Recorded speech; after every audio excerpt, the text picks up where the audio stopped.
Oh, wow. This is the property. This is Barnes Road. It's north, runs parallel up here. And then we got Adams Road. It runs down this way.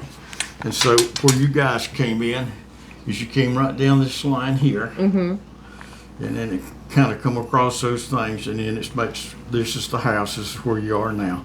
This road goes and comes down across, and it comes back and ends up here behind Mother's house and Daddy's house. And then, so what we've got 20 acres here, which was the first property bought. And then we cleared the majority of this, and then this was the first homestead. This was where my granddaddy lived. And that was Daddy's daddy, my daddy's daddy, so he was my granddaddy. And then later, I built this house, and I was the second group that come out, the second homestead. And then Daddy had this house, so we had three generations of Barneses here. 5 generations of Barneses here. Here at this house, there's a little tiny house to the left, and that was my great-grandmother's house. That was Grandma Barnes' mother. So we had her, Pop and grandmother, Daddy and mother, me and my wife, and then my grandchildren, which made the five generations. Wow. That's a lot. And he was talking about the little house that was built next to this. That was his great grandmother, and it had just a bed and a Toilet.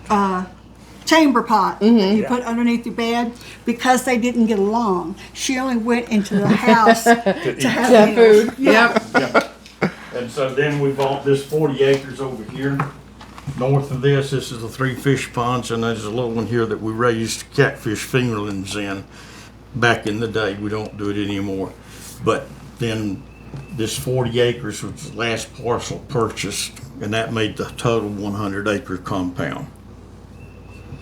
And then before my papa died, he wanted to be buried here, so I went and researched everything, and it was no problem to have a cemetery, so we got Barnes Cemetery here now. Where do you back up to? My question. This comes back against What happens when woods. There's nothing right here and over cemetery there is but woods. officially We're in the closed. middle of a forest, There are a wooded 4 area. people remaining to be buried there. Okay. It's because their spouses are currently buried there. Okay. And if they wish, they are allowed to be buried there. And the only requirement from the purchaser is to have like a walking path to the cemetery, because we are putting up $10,000 to build a very nice brick fencing. So it's really nice, and it would be kept sacred. Okay.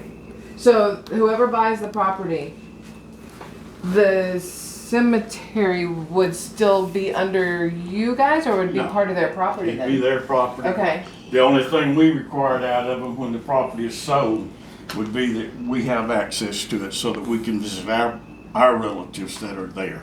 So So just an there's no- easement. Yeah, like Yeah, an an easement to it. easement. Okay. Yeah. Okay. Because I was So- thinking about that. The new owners can be buried there Uh-huh. because They can it's change. closed. We've closed it to our family. Okay. They could change the name if they wanted to. Okay. I mean, it's registered, it's set up, it's there, so it'll be there forever. So that was my question. Like, is it something that gets registered with like the state so that whoever purchases legally cannot do anything to it, like move anything? Okay. They cannot exhume. Okay. You have to That's get what- special permission to exhume a body. Okay, that's what I was You worried have to about. get permission from the family member. Uh-huh. The family of the family member that is there, Okay. and to get it, and Okay. that would never That happen. I just But want to they make sure would- because that's like something I would definitely be Yeah, focused on. they would have the cemetery though, they could change the name of it and do whatever they felt that they needed to do with it. They could even be buried there themselves or Okay. continue to be buried. It's set up to where you could actually, if you wanted to, you could sell plots, you know, and open it to the public, open Okay. it to the whoever would buy this company. Yeah. Property. I would hope that somebody would buy this that was interested in it as we were, because you can still be self-sustaining right here. Yeah. And that's what our ultimate goal was, is whenever we bought this many, many years ago, this thing started in 1953.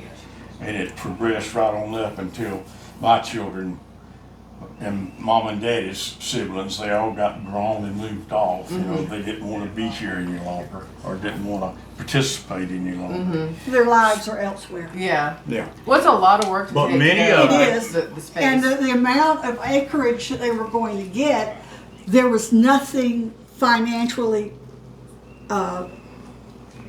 following for them to make money. Yeah, because it's not like it's a farm where they're selling the produce or they're selling the Right. animals or anything like that. We did. And then they were worrying about a liability. What if somebody crossed over the wood and got on the land and broke their arm, or God forbid, fell out of a tree, and even though they were trespassing, Yeah. they'd still be liable. Yeah, because it's hard to keep an eye on 100 acres. You know what I mean? Yes. Well, Yeah. not to go like too far off tangent, but I'm sure Zach could probably like help with this as far as ownership being maybe a trust versus personal, having the umbrella insurance protections and different things like that to try to. Oh yeah, that's what we have. We have liability insurance on all the property. Just in case, because it's like we were talking about in public, it's like, you know, just trying to keep yourself safe when you're doing the right thing, but when other people aren't, it's crazy how. And some people are litigious if they stump their toe.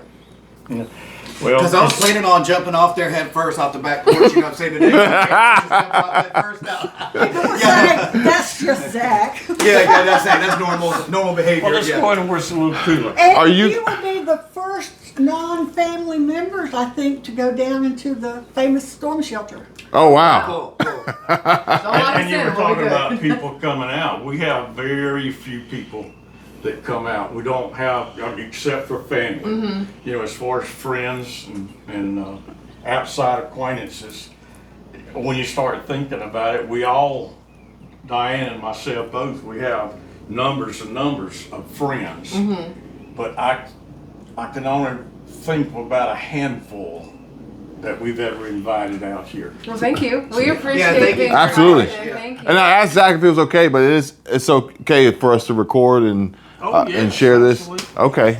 Just, put like a black image over my face because I don't photograph well. Oh, yeah, you do. I don't Yeah, want you to do. scare anybody off. Oh, you're good. You look great. Oh man.